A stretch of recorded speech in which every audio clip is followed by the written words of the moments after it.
Good evening and welcome to this week's edition of the Captain's Log. Today is the 7th of July 2020. It's just about 7:30 in the evening and I'm just about done with my 34-hour reset, and I'm going to be heading back up to our location and pick up another load. Today's episode we're going to be talking about life of a trucker, how to get into trucking, and basically the ways that I did it. And everyone's way of getting into this industry is a little different, but in the most respects they're pretty applicable to just about anyone. So let me quickly explain how I got into trucking.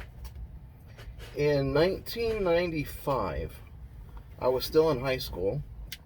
I had no idea what I was going to do with my life. I knew I was going to go into the military, and I was at first going to go into the Air Force. I always loved airplanes and aviation, and I wanted to be a crew chief on an F-16. That was my dream job. Of course, I had never been to college or anything, so my eyesight at the time was terrible, so I knew I couldn't qualify to be an Air Force pilot. So I decided I'll enlist in the Air Force.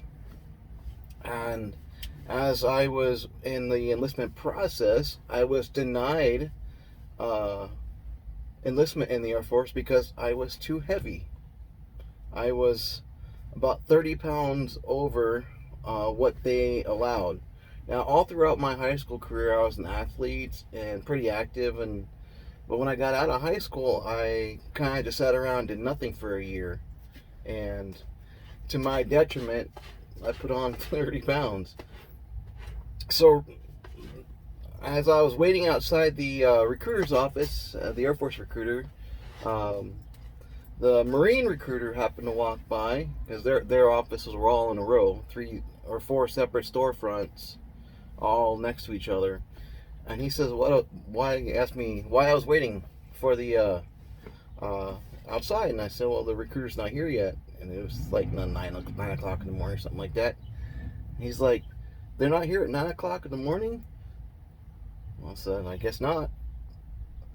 So we started talking, and he asked me why I was going to join the Air Force, and I told him that I was denied. And he said, 30 pounds? You would have lost that in boot camp. I said, yeah, I'm pretty sure I would have lost it in boot camp too. And he's like, why don't you come inside and have a seat and let's have a chat? So I said, okay, why not? So I went down and I sat down. I talked to this recruiter for probably, 15, 20 minutes. And he's like, you know what, why don't you give the Marines a shot? And I was like, well, I never really thought of myself as like that kind of gung-ho kind of rah kind of guy, and I want to be involved in aviation. And he's like, well, the Marine Corps has aviation. And of course I knew that, and I decided, well, why not? I'll give this a shot. So I told the Air Force recruiter thanks, but since I was denied and the Marines have offered me a spot, I jumped at it, and I joined the delayed entry program for the Marine Corps. And probably for 3-4 months while I was in what they called the delayed entry program, which was kind of like the time you spend waiting from the time you sign the paperwork after you do all of your medical evaluations and whatnot to when you actually report to boot camp. And through that time, of course, we were called poolies, and we had poolie meetings where we'd all get together in PT or exercise. We run. And the Marine Corps has some standards that you have to meet. You have to be, at the time, you have to do 3 pull-ups. I want to say it was 40 or 60 sit-ups in 2 minutes, and a 1.5 mile run in something around 14 or 15 minutes. Or maybe it was 20. That's their basic entry requirements. So we'd work on those kind of deals when we were in the DEP program.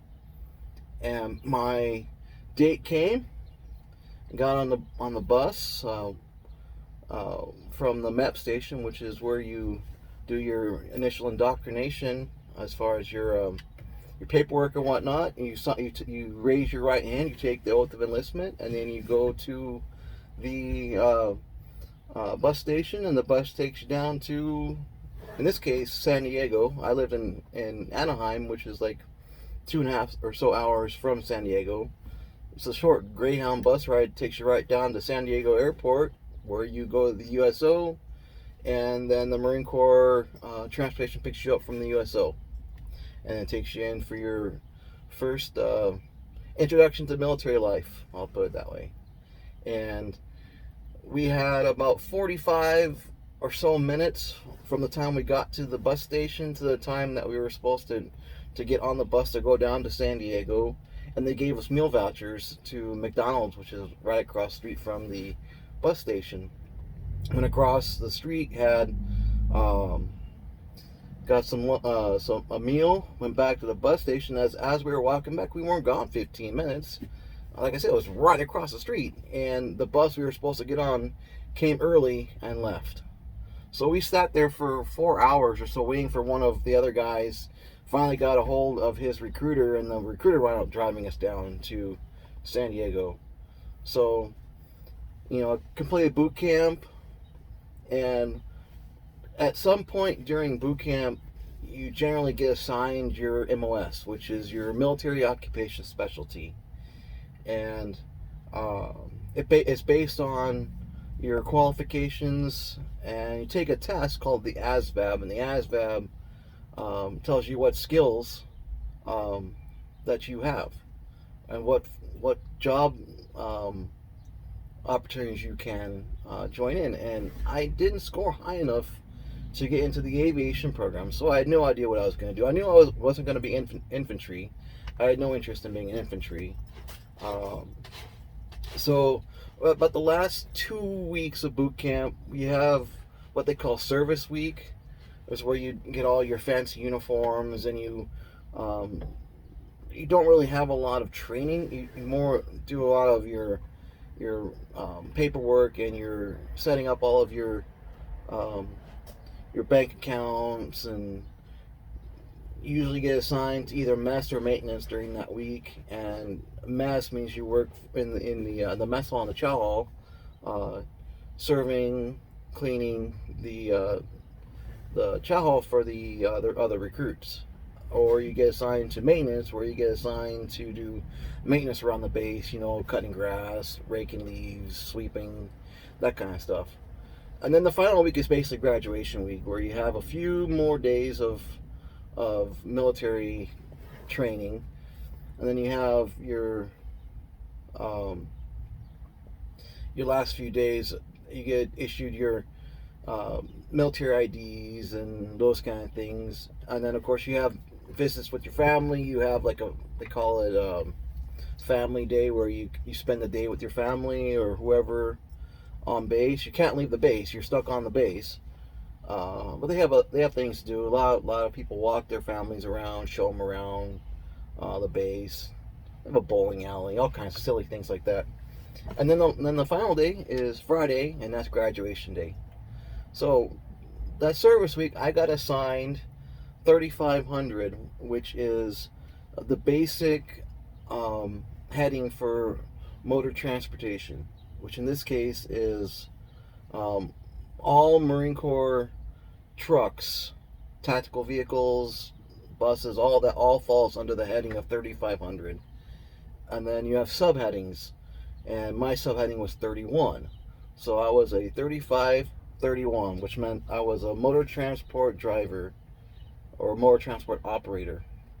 And my job was to drive whatever vehicles I was assigned to drive.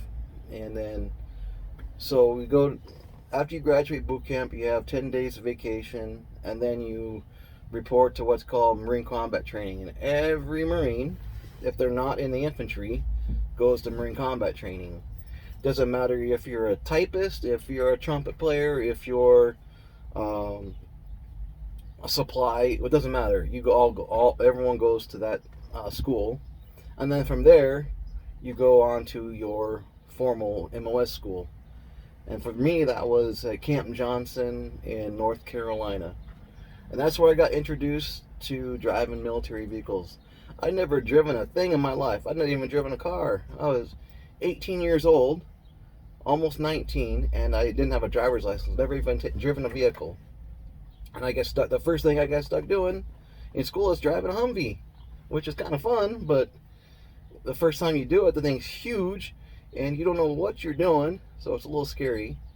So then I got assigned to 5 tons, which was the next level, and then graduated motor transport school, and then you get assigned to your permanent duty station.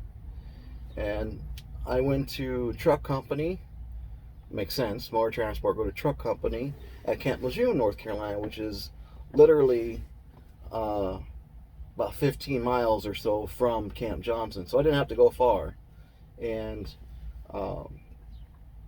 I got assigned to my unit, and right as I got there, we had a big hurricane come through.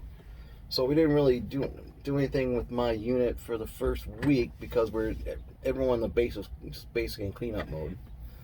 And then I finally got assigned to my unit, went through that process, and started driving trucks. And the first 6 months I was unsure of myself, didn't really know what I was doing.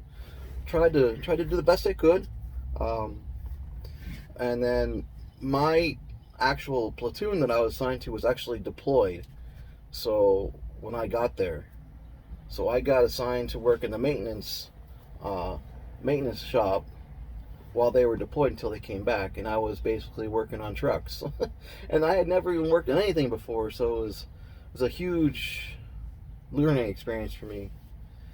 And of course the unit came back, and I was driving regularly, and then they decided to send me to bus school and hazmat school. So I got my bus license, and I got my hazmat license. And most of the time when I was driving buses, I was either driving Marines to the rifle range, which, because you're not allowed to take your personal vehicle and your weapon. You have to take a military vehicle with your weapon.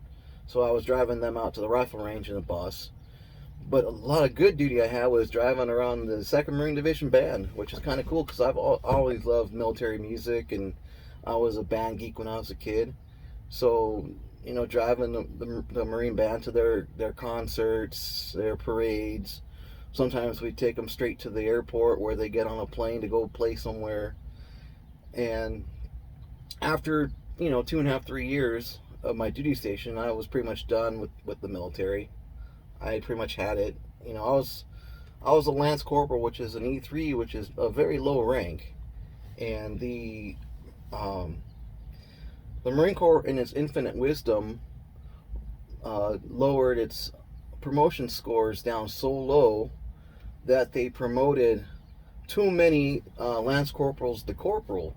And I had missed the cutting score, they call it, by 10 points. Now, had I done a little bit better on my physical test, or a little bit better in another grade things we could grade on, I would have made the cut. But they promoted so many Lance Corporals to Corporal, they closed down the MOS, which means they won't promote anybody until they reach a certain quota, a certain amount of openings. So I basically spent the rest of my Marine Corps career as a Lance Corporal. Now, coming to the end of it, my platoon sergeant and my platoon commander started calling me Corporal Select because they knew I had the score, and I was as soon as the MOS opened up, I'd be promoted. But it wasn't going to open up until after my end of service date. I could have extended for 3 months and made corporal, and I would have had to made that decision earlier before, but I chose just to go ahead and get out. Okay, so that's pretty much how I got into trucking through the military. And then after I got out of the military, I drove for UPS in their package trucks for Christmas season.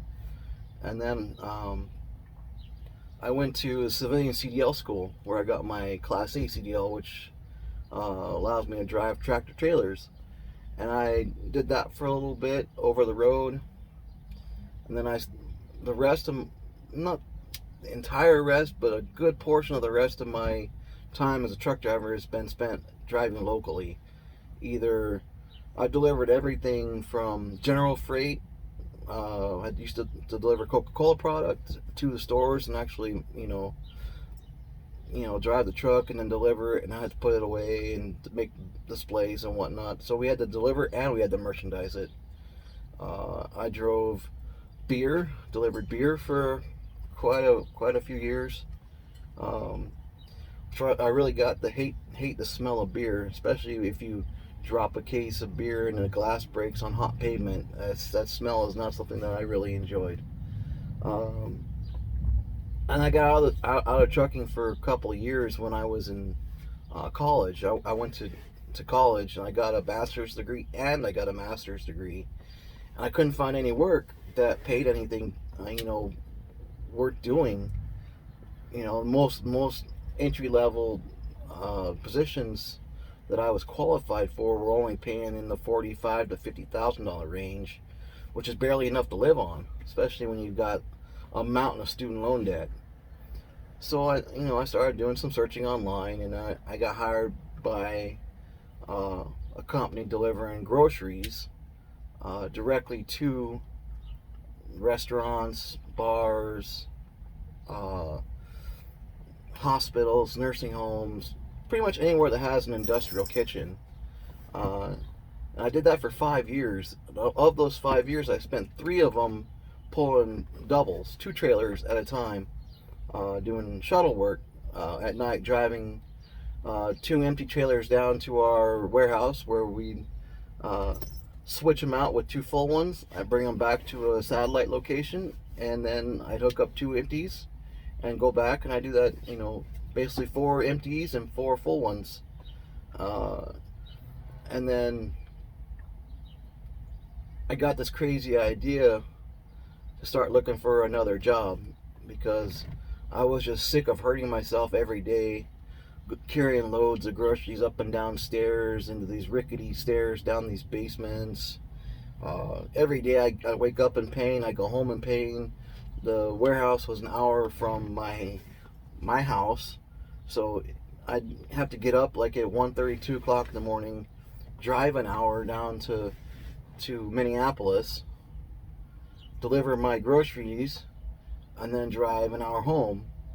So I was only getting about 4.5 hours of sleep every night, and it wasn't working out for me. I was just always exhausted, always in pain. And then I saw this opportunity for this company that I'm working for now as a company driver. Now, the company that I work for is a huge company, and they have a bunch of different divisions. And I chose a division where I'd have a dedicated set of customers. In fact, it's all the same customers. It's a chain of grocery stores. And all I do is deliver groceries, either um, uh, directly to the store, um, and then sometimes we do pickups where you pick up a load of stuff to go back to the warehouse, either be sent out to more stores or basically. So let's say you had a pickup of eggs.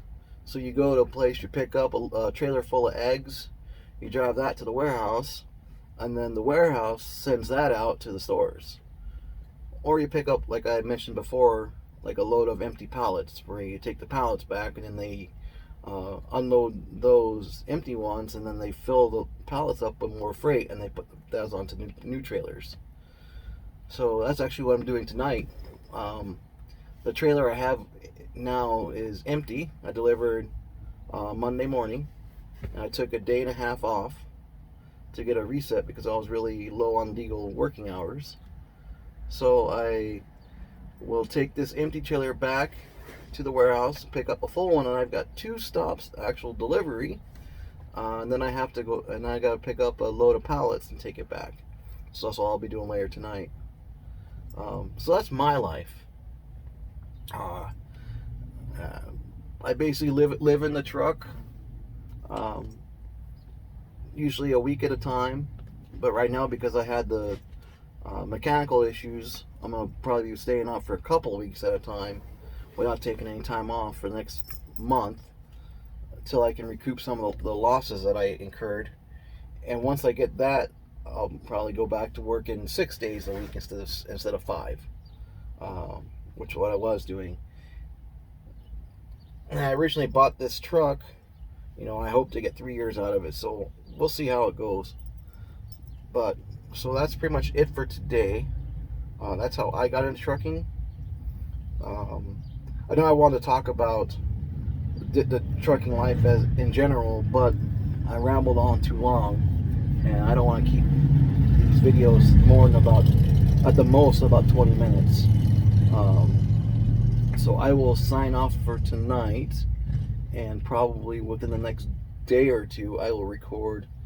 We'll call it part 2, episode 3, part 2, where I'll actually go into the life of a trucker and go through kind of all the different types of trucking jobs that are out there, and hopefully we will get a better understanding. I'll give you a better understanding of all the different things that are out there for anyone that's interested in enjoying this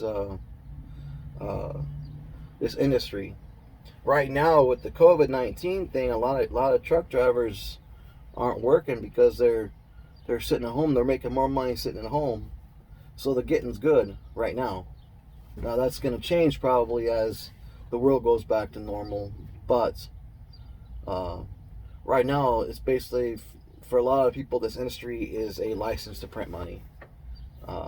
So don't let that, the secret, don't let that out.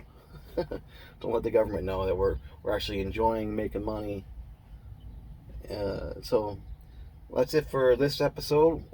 Thanks for listening. I hope you enjoy it, and we'll see you on part 2. Have a good day.